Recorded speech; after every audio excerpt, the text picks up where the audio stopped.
പരിശുദ്ധാത്മാവിൻ്റെ നിറവിലാണ് ഓരോ ആരാധനയിലും നമുക്ക് അനുഭവങ്ങൾ ലഭിക്കുന്നത്.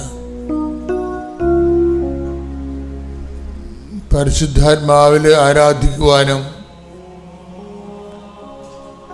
ആത്മാവിൻ്റെ അഭിഷേകത്തിന് അയോഗ്യതയുണ്ടെങ്കിൽ അത് ഓർത്തുകൊണ്ട് അനുതാപത്തോടെ ദാവീദിനെപ്പോലെ ഞങ്ങൾ പ്രാർത്ഥിക്കുന്ന കർത്താവേ, അങ്ങയുടെ തിരുസന്നിധിയിൽ നിന്ന് ഞങ്ങളെ തള്ളിക്കളയരുതേ, അങ്ങയുടെ പരിപാലനയെ ഞങ്ങൾ എടുത്തു കളയരുതേ. അങ്ങയുടെ പരിശുദ്ധാത്മാവിനാൽ ആരാധനാ സമൂഹത്തെ അഭിഷേകം ചെയ്യണമെന്ന് പ്രാർത്ഥിച്ചുകൊണ്ട് ശ്രദ്ധിക്കട്ടെ. ഹല്ലേലൂയ, ഹല്ലേലൂയ, ഹല്ലേലൂയ, ഹല്ലേലൂയ, ഹല്ലേലൂയ. ആത്മാവിൽ അറിഞ്ഞ് ആരാധിക്കാനുള്ള വലിയ അഭിഷേകം ഞങ്ങൾക്ക് നൽകണമേ. ഹല്ലേലൂയ, ഹല്ലേലൂയ.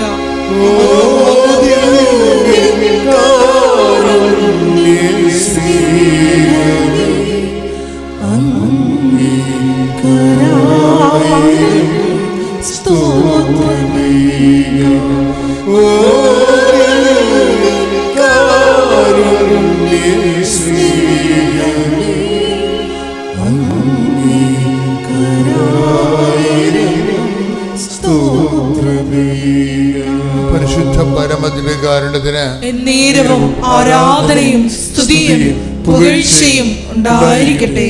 അനുതാപമില്ലാത്തവർക്ക് അഭിഷേകമില്ല എന്നുള്ളതാണ് ആരാധനയുടെ അടിസ്ഥാന പ്രമാണം. അനുതാപമില്ലാത്തവർക്ക് അഭിഷേകമില്ല എന്നുള്ളതാണ് ആരാധനയുടെ അടിസ്ഥാന പ്രമാണം. അതുപോലെ തന്നെ ഒരു പ്രമാണമാണ് ദൈവത്തെ സ്നേഹിക്കാത്തവർക്ക് ആരാധിച്ചതൊക്കത്തില്ല. കർത്താവെ, ഈ പ്രഭാതത്തിലെ ഓരോ പ്രഭാതത്തിലും അങ്ങയുടെ ദൈവസ്നേഹം ഞങ്ങളിൽ പുതിയ അഭിഷേകം നൽകുന്നത് പോലെ ഇവിടെ കടന്നു വന്നിരിക്കുന്ന ഓരോ മക്കളിലും ഓൺലൈനിൽ പ്രാർത്ഥിക്കുന്നവരുടെ മേലും ദൈവസ്നേഹത്തിൻ്റെ അരൂപിയെ ആരാധനയ്ക്കൊതുക്കിയ ആരാധനയ്ക്ക് പോന്ന ദൈവസ്നേഹത്തിൻ്റെ അരൂപിയാൽ ഞങ്ങളെ അഭിഷേകം ചെയ്തുകൊണ്ട് ആരാധിക്കുവാൻ യോഗ്യമാക്കണമെന്ന് പ്രാർത്ഥിച്ചുകൊണ്ട് ശ്രദ്ധിക്കട്ടെ. ഹല്ലേലൂയ, ഹല്ലേലൂയ, ഹല്ലേലൂയ, ഹല്ലേലൂയ. ഹല്ലേലൂയ, ഹല്ലേലൂയ. സ്തുതിയെ ആരാധിക്കാൻ വിശേഷമായ ഹൃദയം.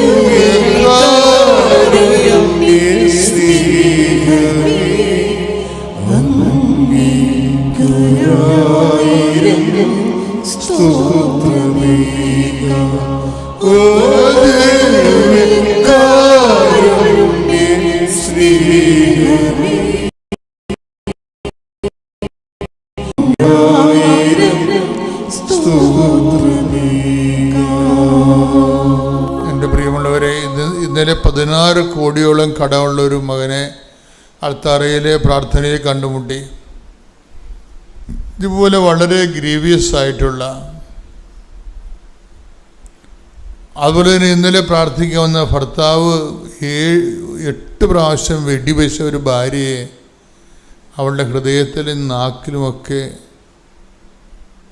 വെടിയുണ്ട ചീറിപ്പോയി പാഞ്ഞതിൻ്റെ ഒരു പ്രത്യേക ഒരു ജീവിയായി നിൽക്കുന്ന അങ്ങനെയുള്ളവരൊക്കെയാണ് അൾത്താരയിൽ വരണത്. എന്നാൽ അലക്സച്ചനാണ് അവരെ അഭിസംബോധന ചെയ്തത്. ധ്യാനത്തിൻ്റെ സമയം കഴിഞ്ഞായിരുന്നു. അപ്പം ഇതുമാത്രം മനുഷ്യരാണ്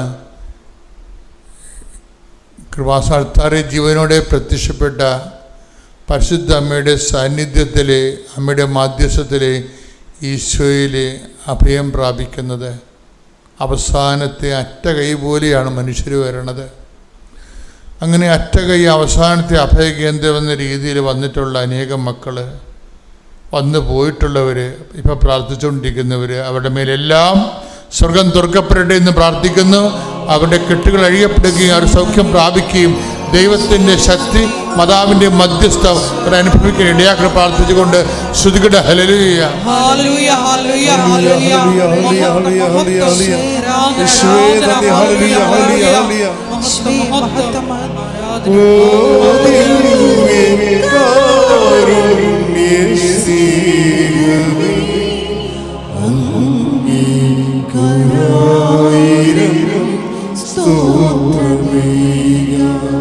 Oh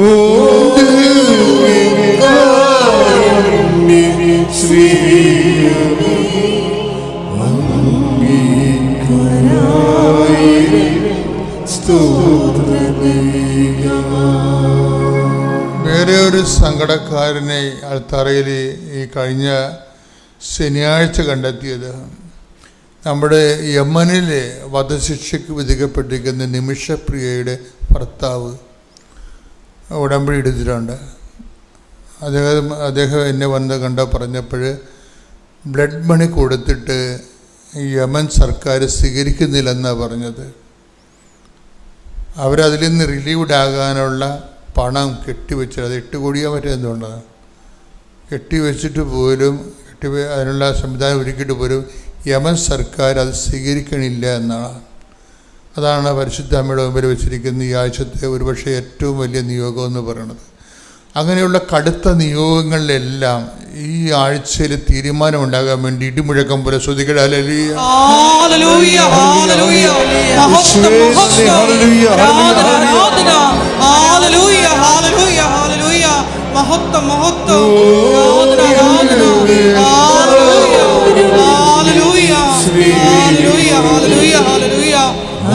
മഹത്വം ആരാധന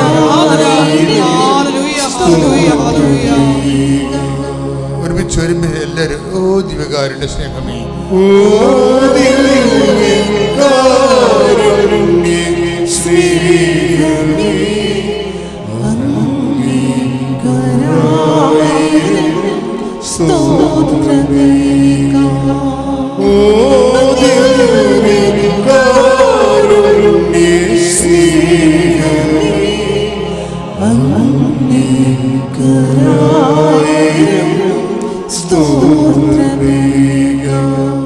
ആകപ്പാടെ എനിക്കുള്ളൊരു ഐഡിയ എന്താണ്, എൻ്റെ അമ്മ ദൈവത്തിൻ്റെ ആളാണ്. അതുകൊണ്ട് അമ്മ പറഞ്ഞാൽ എന്തെങ്കിലും എൻ്റെ ജീവിതത്തിൽ ഒരു മേൽഗതി എനിക്കുണ്ടാകും.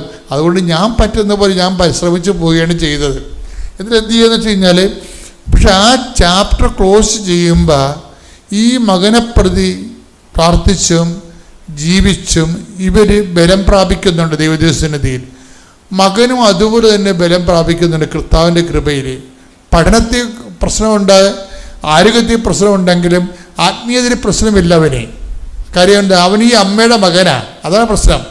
അപ്പം എന്താ പ്രശ്നം വെച്ച് കഴിഞ്ഞാൽ, അവസാനം പരീക്ഷ 4ാം കൊല്ലം പരീക്ഷ വരുമ്പോൾ എന്താ പറ്റും, 4ാം കൊല്ലം പരീക്ഷ റിസൾട്ട് എന്ത് നോക്കിയാൽ മതി. റിസൾട്ടാണ് പ്രശ്നം.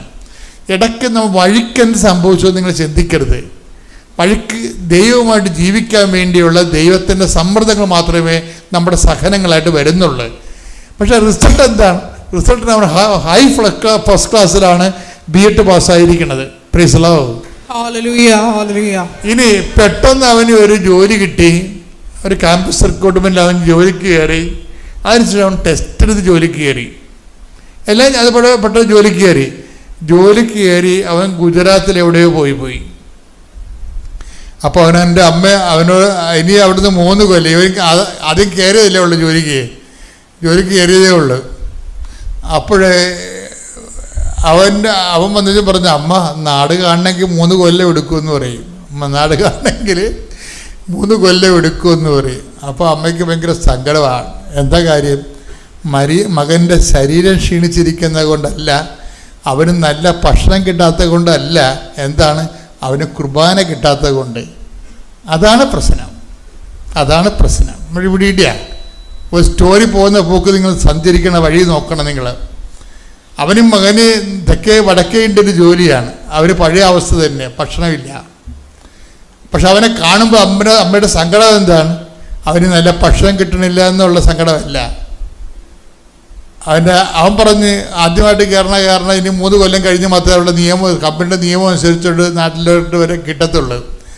അത് അവനെ അറിയാം, അമ്മയോട് അവൻ പറഞ്ഞിട്ടുമുണ്ട്. പക്ഷെ അവൻ്റെ സങ്കടം, അവൻ്റെ പള്ളി ഞായറാഴ്ച കുർബാന പള്ളിയുമായിട്ട് വേറെ ജില്ലയിലാണ് മറ്റേ പള്ളി, ആ ജില്ലയിൽ പള്ളി പോലും ഇല്ല. അതാണ് അമ്മയുടെ വല്ലാത്ത സങ്കടം. അവരുടെ നിത്യതയെക്കുറിച്ച് ഇവർക്ക് ആശങ്ക ഉണ്ടാവും. പറയും, എല്ലാം കിട്ടി നിത്യത കിട്ടിയില്ലെങ്കിൽ എന്തു ചെയ്യും? ഞാൻ വന്ന് രഹസ്യമായിട്ട് അമ്മയോട് പറഞ്ഞ്, അവൻ കുർബാന സ്വീകരിച്ചിട്ട് എത്ര ദിവസമെന്ന് നമുക്കറിയാവുന്ന. ഇതാണ് വിഷയം. ദൈവദൃശ്യന് ജീവിക്കുന്ന ആൾക്കാരുടെ മാനസികാവസ്ഥ എന്ന് പറയുന്നത്, അവർ ഉടമ്പടി ചെയ്യുമ്പോൾ ഇത്രയേ ഉള്ളൂ. അവൻ കുർബാന സ്വീകരിച്ചിട്ട് എത്ര ദിവസമായെന്ന് അമ്മയ്ക്ക് അറിയാമെന്ന്. ആരോട് ചോദിക്കണം? മാതാവിനോട് ചോദിക്കണതാണ്. മാതാവ് അപ്പം തന്നെ ഫയൽ എടുത്തിട്ട് ഒപ്പിട്ട് കൊടുത്ത് പിറ്റേ ആഴ്ച അവൻ കേരളത്തിലേക്ക് ട്രാൻസ്ഫർ. ചോദിക്കേണ്ട പോലെ ചോദിച്ചു കഴിഞ്ഞാൽ അമ്മയ്ക്കൊരു പ്രശ്നമില്ല. നമ്മുടെ ഈ പ്ലേസ്മെൻറ്റിലാണ് പ്രോബ്ലം വരണത്. ഞാൻ നിങ്ങളുടെ എന്താ പറഞ്ഞ പ്ലേസ്മെൻറ്റ്, അതായത് നിങ്ങളുടെ പ്രാർത്ഥനയെ ദൈവം ആകർഷിക്കണം. മനസ്സിലായില്ലേ? ദൈവത്തിന് പ്രാധാന്യം അതിനകത്ത് ഉണ്ടാകണം.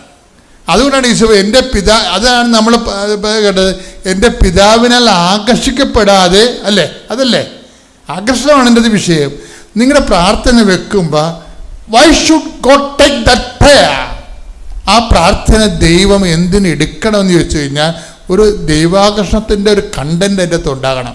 ഇപ്പം ചോദിച്ചിട്ട് എന്താ അവർ ട്രാൻസ്ഫർ വേണമെന്നൊന്നും പറഞ്ഞില്ല. അവൻ കുർബാന സ്വീകരിച്ചെടുത്ത് ദിവസമായെന്ന് അമ്മയ്ക്ക് അറിയാമെന്ന് ചോദിച്ചു. അത്ര ചോദ്യമേ ഉള്ളൂ.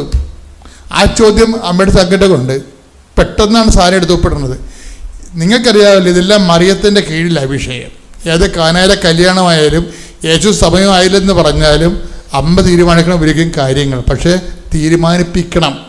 അതിനുണ്ട് ആധ്യാത്മികമായ ആസ്തി, ആകർഷണവും നിങ്ങളുടെ നിലനിൽപ്പ്, നിങ്ങളുടെ ദൈവത്തോടുള്ള സമീപനത്തിൽ ഉണ്ടാകണം. അതിൽ ഒന്നാം സ്ഥാനം ആർക്കായിരിക്കണം? ദൈവത്തിന് തന്നെയായിരിക്കണം. കർത്താവ് പ്രാർത്ഥന പഠിപ്പിച്ചപ്പോൾ എന്താ പറഞ്ഞത്? കർത്താവ് പ്രാർത്ഥിച്ചപ്പോൾ എന്താ പറഞ്ഞത്? ഈ മണിക്കൂറിൽ നിന്നെ മാറ്റിത്തരണമേ. പിന്നെന്താ പറയണത്? എങ്കിലും എൻ്റെ ഇഷ്ടമല്ല അങ്ങയുടെ ഇഷ്ടം നിറവേറട്ടെ എന്നാണ്. പക്ഷേ ഈശോ എന്താ പറഞ്ഞത്? ഈശോ പറഞ്ഞത് എങ്ങനെയാണെങ്കിലും പ്രാർത്ഥനയിൽ വരുമ്പോഴെന്താ വരേണ്ടത്? ഈ പിതാവിൻ്റെ ആകർഷണത്തിൻ്റെ കണ്ടൻ്റാണ് ആദ്യം വെക്കേണ്ടത് നിങ്ങൾ. അതായത് യാചന പ്രാർത്ഥനയ്ക്ക് മുമ്പേ സമർപ്പണ പ്രാർത്ഥന വരണം. ചില കാര്യങ്ങൾക്ക് മരുന്നെടുക്കുമ്പോൾ ചികിത്സാ രീതി അതാണ്.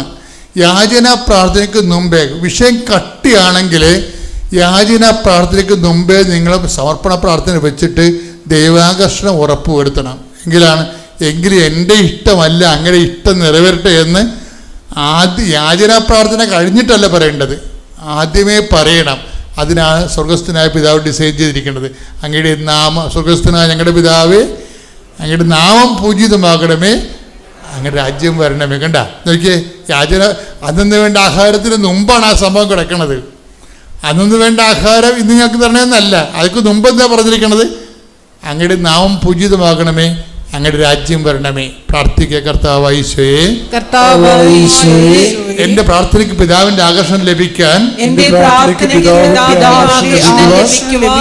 ഇഷ്ടത്തിനെതിരെ അങ്ങയുടെ ഇഷ്ടം നിറവേറ്റാനുള്ള യാചനാ പ്രാർത്ഥനയ്ക്ക് മുമ്പുള്ള സമർപ്പണ പ്രാർത്ഥനയ്ക്കായി എന്നെ ഒരുക്കിക്കൊണ്ട് എന്റെ ആധ്യാത്മിക ജീവിതത്തെ പുനഃക്രമീകരിക്കണമേ.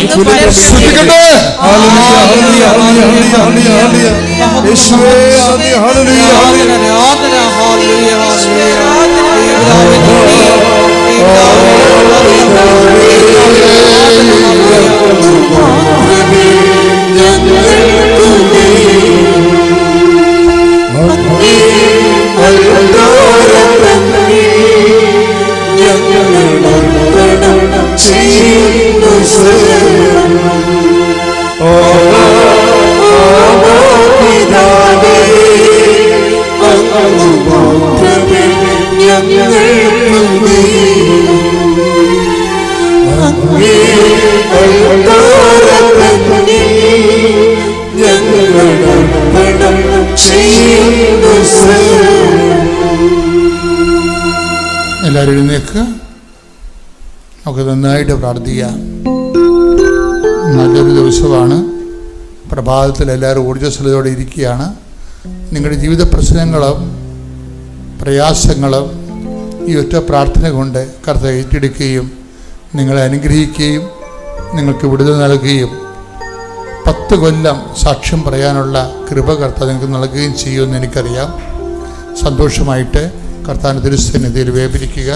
വിശ്വാസത്തിന് വേണ്ടിയും അതുപോലെ തന്നെ ദൈവസ്നേഹം നിറയാൻ വേണ്ടി സ്തുതിക്കട്ടെ. ഹല്ലേലൂയ. ഹല്ലേലൂയ ഹല്ലേലൂയ ഹല്ലേലൂയ ഹല്ലേലൂയ മഹത്വം ഹല്ലേലൂയ ഹല്ലേലൂയ ഹല്ലേലൂയ മഹത്വം ഹല്ലേലൂയ ഹല്ലേലൂയ ഹല്ലേലൂയ ഹല്ലേലൂയ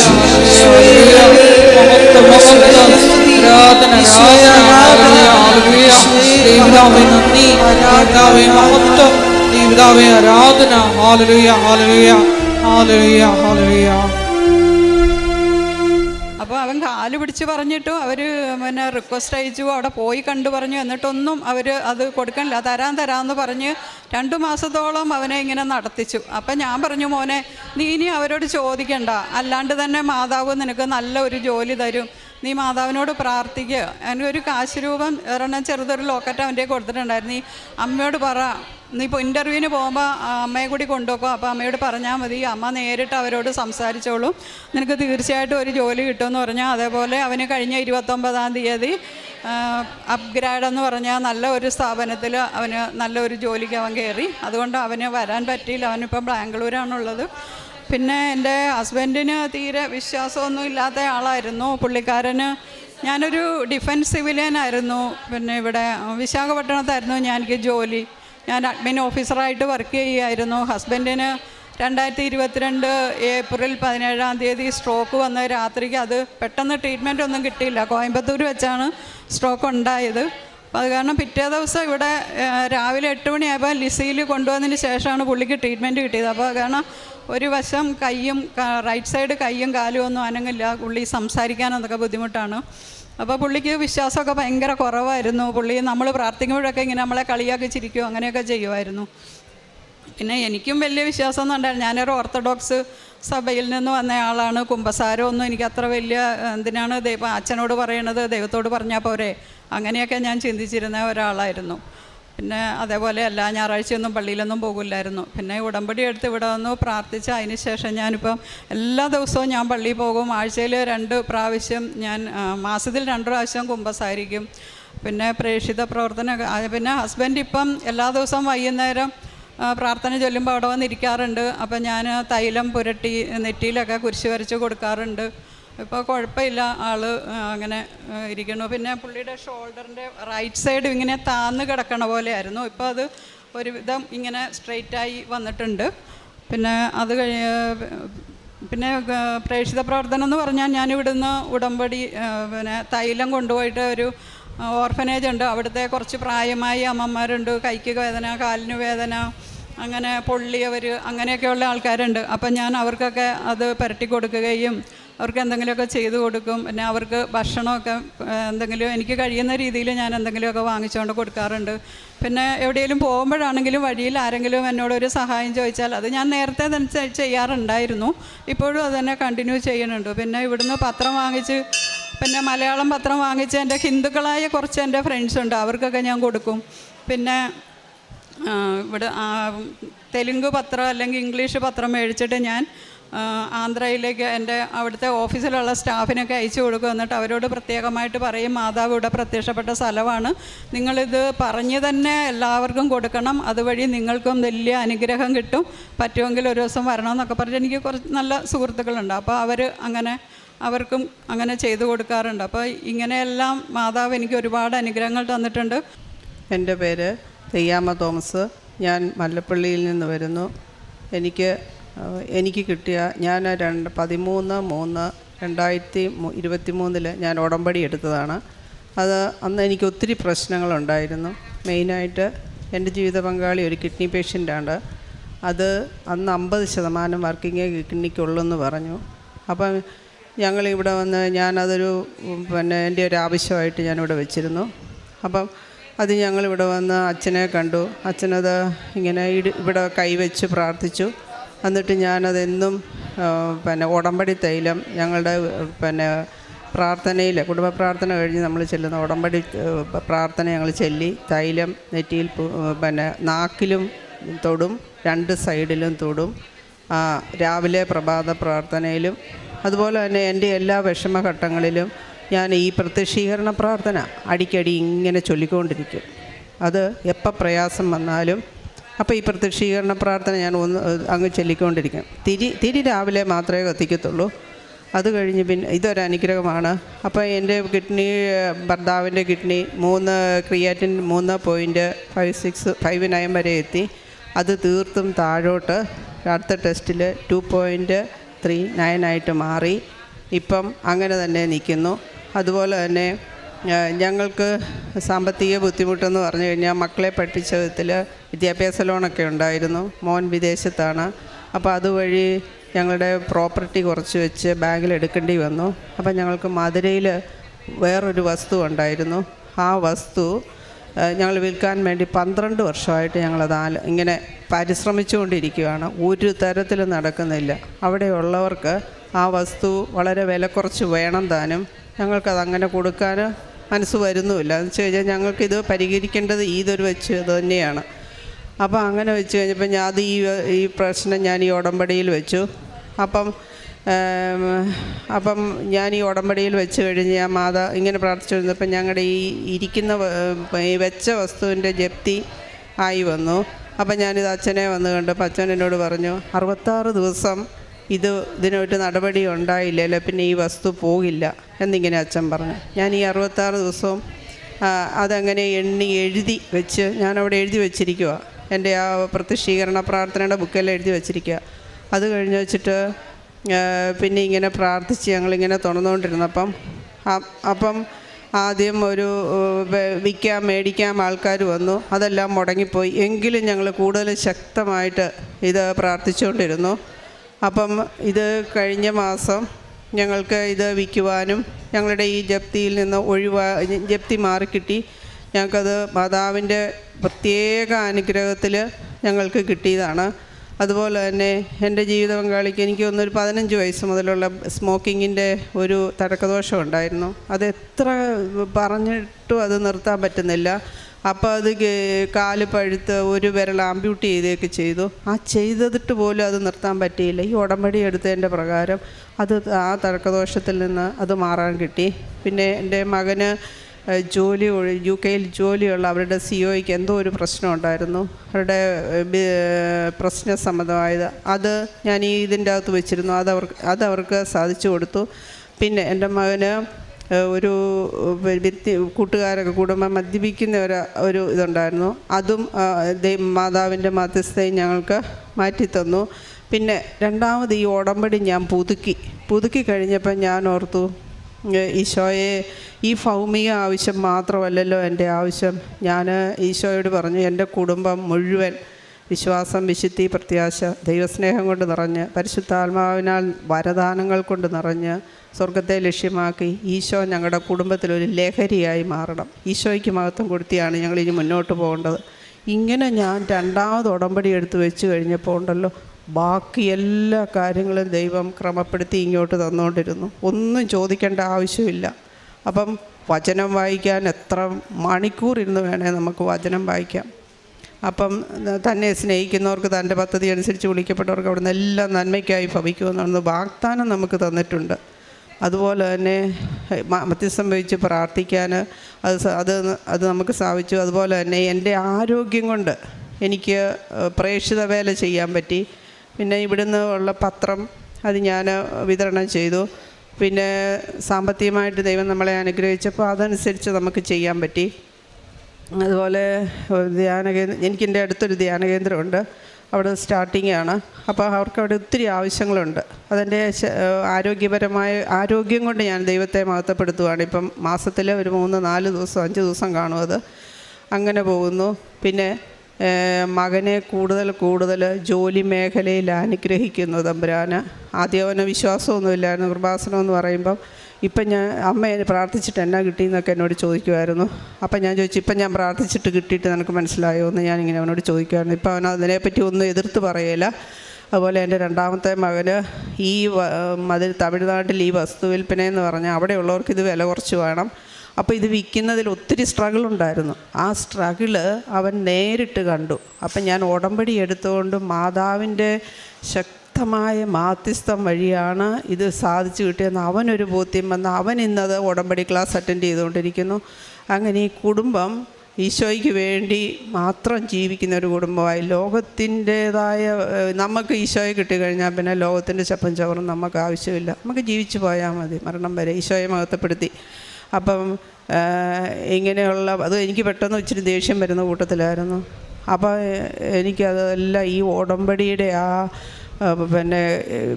ഇത് ഉടമ്പടി എടുത്തു കഴിഞ്ഞ് മാതാവ് എന്താണ് നമ്മളോട് പറയുന്നത്, അമ്മയുടെ വിമലഹൃദയം വഴിയായി ഈശോയിലേക്ക് നമ്മൾ ഓരോ കാര്യങ്ങളും പ്രഭാതത്തിലെടുത്ത് സമർപ്പിച്ചു കഴിഞ്ഞാലുണ്ടല്ലോ, വിശുദ്ധ ബലിയിൽ ഒരു ദിവസം പോലും ഞാൻ മുടക്കുകയില്ല. എൻ്റെ ഇന്നത്തെ ബലി മുടങ്ങി, പക്ഷേ ഒറ്റ ദിവസം പോലും ഞാൻ എന്തെല്ലാം പ്രശ്നമുണ്ടെങ്കിലും ഞാൻ എൻ്റെ ബലി മുടക്കുകയില്ല. ആ ബലിയിൽ കരഞ്ഞുകൊണ്ട് നിന്ന് നമുക്ക് ആ ബലിയിൽ പങ്കെടുക്കാൻ പറ്റും. ഈശോ നമുക്ക് വേണ്ടി കുരിശിൽ മരിക്കുന്നത്, ഈശോ പിറക്കുന്നത്, ഈശോ ദാരിദ്ര്യം അനുഭവിക്കുന്നത് എല്ലാം എനിക്ക് മനസ്സിലാക്കാൻ പറ്റി. അത് വലിയ ഈ ഉടമ്പടിയുടെ അന്തസത്തയാണ്. ഇത് എനിക്ക് ഇവിടെ കയറി നിന്ന് എനിക്ക് ഈ സാക്ഷ്യം പറയുവാനും, എനിക്ക് ആദ്യം പേടിയായിരുന്നു സാക്ഷ്യം പറയുവാനും, പറയാൻ പറ്റുമല്ലോ എന്ന് എനിക്കറിയത്തില്ലായിരുന്നു. സാക്ഷ്യം പറയുവാനും ഞാൻ ഇത്രയും നേരം ഇവിടെ ഇത് പ്രാർത്ഥിച്ചുകൊണ്ടിരുന്നു. അമ്മയെ ഞാൻ എന്തെൻ്റെ വാ തുറന്നാലും അമ്മയാണ് പറയേണ്ടതെന്ന് പറഞ്ഞ് ഞാൻ ബലപ്പെടുത്തി ഞാനിവിടെ കയറി നിന്നാണ്. അപ്പം അമ്മയ്ക്കും തിരുക്കുമാരനും എത്ര നന്ദി പറഞ്ഞാലും മതിയേയില്ല. അത് ഈ ഭൂമിയിൽ എത്ര തരി മണ്ണുണ്ടോ അത്രയും പ്രാവശ്യം ഞാൻ അത്രയും പ്രാവശ്യം ഞാൻ എൻ്റെ അമ്മയ്ക്ക് നന്ദി പറയുന്നു. ഈ തീയിൽ എത്ര പൊരിയുണ്ടോ, ഈ ആഴിയിൽ ഈ വെള്ളം എന്തേറെ തുള്ളിയുണ്ടോ അത്രയും പ്രാവശ്യം ഞാൻ എൻ്റെ തിരുക്കുമാരനും ഈശോയ്ക്കും നന്ദി പറയുന്നു, അമ്മയ്ക്കും നന്ദി